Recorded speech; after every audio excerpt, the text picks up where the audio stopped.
Die Altmusik und die Nei von Max Barak. Es ist eine richtig schöne Sache, das ist wahr, die Musik. Aber endlich kriegt man's dick und's verleiht all gemacht, wenn man fast gar 60 Jahre, so wie ich Trompeter war, und soll als fortufe Drosse in die alte Trompet neu blosen. Jo, ich wollt nix sagen noch, wenn man heutzutage de Leid Opere aus der alten Zeit geben kennt. Was Klassisches, doch.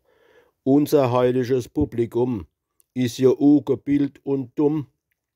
Gluck und Bach und Haydn mag man jetzt nimmer. Nur Richard Wagner. Wagner oder Meyerbeer. Und die hab ich auf'm Strich. Denn da muss man wie ein Viech als fortblose, grad als wär unser e Dampfmaschin in de Lungeflischel drin. Von dem Durst gar nicht zu retten, denn man kriegt durch des Trompete. Nee, da lob ich mir de Bach und de Gluck, die haben doch unser eins als Menschen noch angesehen und Pause geschrieben, dass man als die Trompet hot von seinem Hals wegtun können und absetzen, ferre Gläsel weiße Petze. Dodra hat der Meyerbeer und der Wagner nicht gedenkt, dass wenn man Musik macht, ach ein Priesschen nicht schwer. Oder dass ein Gläsel Wein mal kennt passend sei. Für den Hals sich außer feuchte. Kurz, dass mir halt Pause bräuchten.